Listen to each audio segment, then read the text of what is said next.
Pierre Blériot-Ignemec, je pense que beaucoup ont suivi cette vidéo sur les réseaux sociaux, vidéo devenue presque virale, d'un cas où la maman et son bébé ont été victimes d'un accident.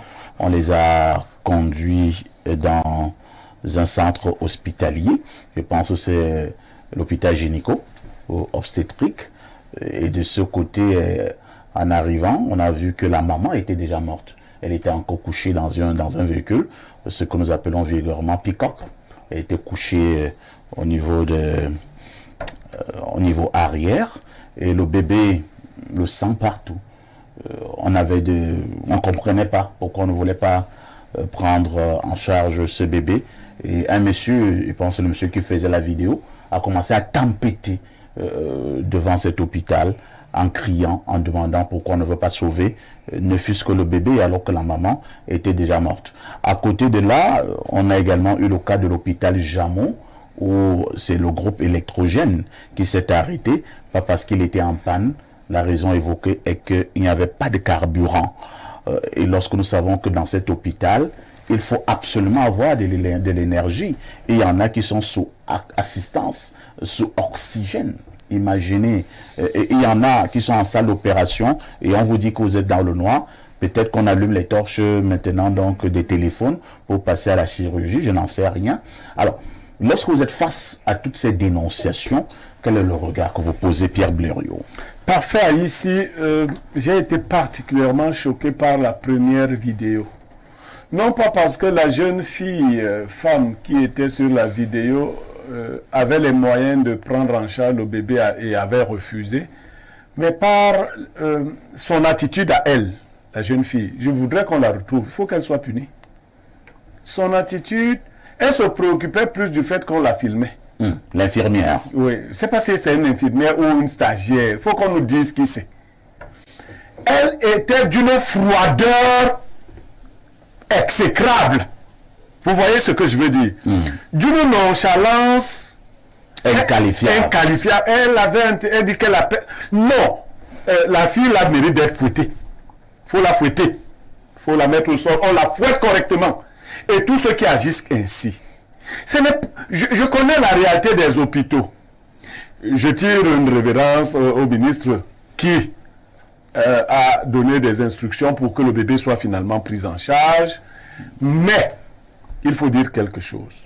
Est-ce qu'il fallait qu'on en arrive là à aller toucher le ministre pour que c'est le ministre qui donne une instruction que le bébé soit pris en charge? Quand je dis que je lui tire, bon, s'il ne l'avait pas fait, nous aurions aujourd'hui un bébé mort, en plus de la maman. Mais qu'est-ce qui se passe dans nos hôpitaux? Après l'anniversaire du président Paul Biya, nous reviendrons pour lui dire ce qui se passe dans nos hôpitaux, papa Paul Biya. Après ton anniversaire. Je ne sais pas qui est-ce qu'on recrute. Vous parlons, disons-nous la vérité. Sur 100 personnels, 90 sont des femmes et des hommes qu'on est allé ramasser dans les villages d'un tel. Vous voyez l'attitude de quelqu'un qui est assis à la réception d'une urgence. Mais qui passe plus de temps à regarder son téléphone. Et il vous dit qu'il a déjà tellement vu des gens mourir. Vous voyez le service d'urgence où les gens marchent nonchalamment quand un cas grave arrive. Non, si vous ne voulez pas travailler, n'allez pas au travail. N'allez pas au travail. Il y a des attitudes qui sont inacceptables. Vous pouvez pousser des gens à poser des actes irréparables. Et j'entendais ce monsieur dire dans cette vidéo, si ce bébé meurt. Sauf que lui faisait comme tous les Camerounais. Si ce bébé meurt. Non, je ne vais pas en dire plus qu'on se comprenne. Non, on ne peut pas avoir un corps médical qui se comporte comme dans cette vidéo-là. Vous voyez les gens partir. Et il y en a même une qui fuyait déjà parce qu'elle se disait que le monsieur peut avoir une arme. Au lieu de prendre soin, et vous pouvez au moins prendre le bébé des mains des parents, le nettoyer, donner même l'impression que c'est ça la prise en charge. Je dis, mais vous ne pouvez pas être les autres causes, les autres fuient, je ne sais pas, la gourgandine qui disait être, c'est pas quoi là, elle est tenue là, et ne me filme pas, il fallait lui donner une bonne claque. Non, c'est inadmissible. Un bébé est en train de mourir Et des gens qu'on prétend être du corps médical sont dans l'indifférence moyenne. C'est inacceptable. Dans le cas de l'hôpital Jameau, la plupart de nos hôpitaux souffrent d'un problème l'entretien et autres. Mais là encore, les politiques publiques ont suffisamment à faire. Des centres névralgiques comme les hôpitaux. Peut-être parfois vous entendez cette affaire. J'ai fait un accident en 2001. Ma tête s'est cassée. La tête, elle s'est ouverte. C'est pour ça que des fois, je dis des choses... Donc parfois, vous devenez toc-toc. Non, ma tête s'est ouverte. On m'a amené au CHU à l'époque. Parfait, il y avait coupure d'électricité. On m'a jeté... Ce CHU n'a pas bonne... Non, on m'a jeté... Aujourd'hui, il est en train de... On m'a jeté dans un coin. On m'a oublié là-bas. Vous savez comment j'ai fait pour m'en sortir? Non. J'ai tellement perdu de sang, j'ai cherché un peu de force, je me suis levé. Je suis allé vers les deux dames qui étaient assises à l'entrée. Je leur ai dit, mesdames, vous ne pouvez rien faire pour le sang qui coule beaucoup là. Elles me disent, va attendre là, on t'a mis. Je n'ai pas commencé à être rebelle aujourd'hui. Je leur ai dit, madame, si vous ne faites rien, je vais mourir avec l'une d'entre vous. Et j'avais déjà un plan. Je voulais plonger sur la trachée à terre de l'une d'entre elles, mordre ça et mourir avec elle. Vous avez des plans. Oui, parce que j'étais en train de partir. Et il y avait un groupe électrogène qui ne pouvait pas supporter tout l'hôpital. On le balançait donc. Il était il était au niveau du pavillon chirurgical. On était en train d'opérer quelqu'un. Et moi, j'étais jeté au sol dans le noir et mon sang ne faisait que gicler. Et les deux dames causaient.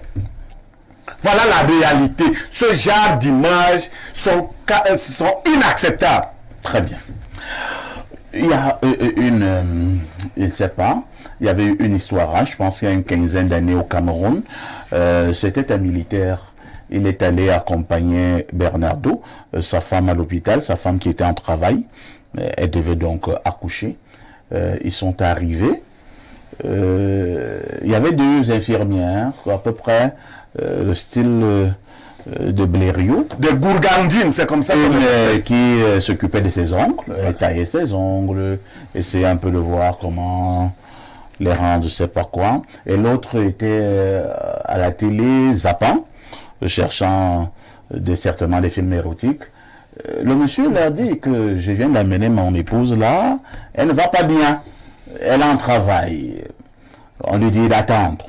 Le temps passe, 30 minutes, 45 minutes. Le monsieur revient. Il dit, ben, je vous dis que ma femme est là, assise là dehors, elle doit accoucher. Qu'est-ce qu'on... Non, attendez, le médecin n'est pas encore là. Ceci est monté, c'est descendu. Bon, pour aller un peu plus vite, lorsque on est venu prendre la dame, après quelques heures, la dame était extrêmement fatiguée. On ne sait pas ce qui s'est passé en salle. Le bébé et la maman sont décédés. Quand on est venu annoncer cette nouvelle au monsieur en question, qui était, je vous dis, militaire, il a demandé à l'infirmière en souriant. Il y a d'autres sourires, ce sont les sourires de la mort. Hein. Il dit, vous dites, et l'infirmière reprend en lui disant que le bébé et la maman sont décédés. Elle lui dit ça même de manière désinvolte. Le gars a sorti son arme. C'était la débandade à l'hôpital. Je pense qu'il a tiré sur deux infirmières avant d'être maîtrisé. C'était un mauvais tireur. Je dis, les gens fuyaient à travers les fenêtres à l'hôpital et tout ça. Le monsieur avait perdu la tête. Bernardo, on peut éviter ce genre de scène si nous sommes un peu plus professionnels. Non, j'ai dit que c'était un mauvais tireur. Il faut d'abord dire ça, c'était un mauvais tireur. Dans l'absolu, non, on ne peut pas éviter ce genre de scène. Parce que il y a des situations comme des erreurs médicales, des petites négligences qui peuvent faire en sorte que lorsqu'on a en face de soi quelqu'un qui a du mal à maîtriser ses nerfs pour certains cas, ça peut tout de suite aller dans tous les sens. Donc dans l'absolu, c'est compliqué d'éviter ce genre de choses. Mais de manière relative et de manière classique, quand même, c'est évitable. Les difficultés attachées à la santé au Cameroun sont apodictiques, hein. Elles sont assertoriques. Elles sont tellement nombreuses qu'on ne peut pas les citer. Mais à l'attention du ministre qui nous écoute, il faut quand même lui relever trois choses qu'il sait déjà. Le premier problème, c'est qu'on remet toujours en question la qualité de la formation du personnel médical au Cameroun. Ouais. Un pays qui se veut serré est un pays dans lequel on insiste davantage sur 3 éléments, à mon sens. L'alimentation, la santé et l'éducation. Donc on devrait mettre un accent particulier sur la santé au Cameroun. Mais dans la qualité de la formation, je pense qu'il y a beaucoup de négligence. À mesure que le temps passe, on a 2 problèmes principaux. Le problème, c'est que la plupart de nos médecins et infirmiers chevronnés quittent le pays pour aller chercher fortune ailleurs. Donc ceux qui restent sont ceux qui étaient moyens à l'école. Et du coup, la qualité des services qui est offerte ne répond pas aux standards dont on a besoin. Surtout que on a de grandes villes qui sont surpeuplées de façon assez réaliste. Puisque dans nos campagnes, de là où moi je viens, il n'y a pas d'hôpital par exemple. On est obligé de migrer pour venir dans les grandes villes. Donc entre le personnel qui voyage, qui quitte le pays pour chercher fortune ailleurs, et le personnel qui reste ici, qui est mal formé, il y a problème. Deuxièmement, la défectuosité permanente du matériel médical au Cameroun, parfait ici. J'ai dénoncé il y a quelques mois un grand hôpital au Cameroun, en rappelant que dans ce service d'hématologie, il n'y avait pas d'appareil pour faire des prélèvements. Hôpital dans lequel je suis d'ailleurs né, parce que j'y suis né. Et vous voyez que pratiquement des années plus tard, plus de 30 ans plus tard, il n'y a toujours pas d'amélioration réelle. Le troisième élément également n'est pas négligeable, c'est la misère. La misère produit des effets différents sur les humains. La misère attendrit certains qui deviennent compatissants et qui comprennent la douleur des autres. Pour d'autres personnes, la douleur les rend particulièrement secs. C'est-à-dire handicapé émotionnel. Oui, oui. Parce que beaucoup se disent... Il n'a plus d'émotion. Ton urgence, c'est pas mon urgence. Tu as l'urgence de vie, j'ai l'urgence alimentaire, vous voyez. Et ça crée donc ce genre... Parfois ici, ça se dit, ça s'entend. Et ça crée donc ce genre de comportement. Donc c'est une situation qu'il faut prendre de façon globale. Le ministre Manaouda, face à ce cas-ci, est impuissant. Je ne lui fais pas un procès.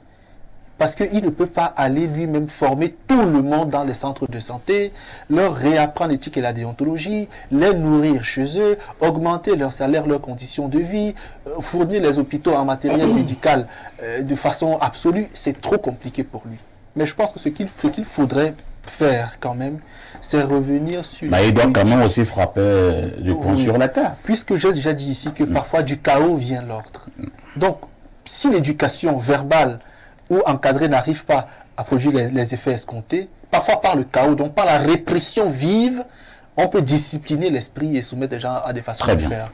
Donc moi je pense qu'il devrait aider à mettre sur pied, non pas ce qui est fait aujourd'hui et qui me semble léger, une vraie politique nationale de la santé, en impliquant les Camerounais tous autant qu'ils sont dans la question de la santé, en rappelant qu'on est tous responsables de notre voisin en matière de santé.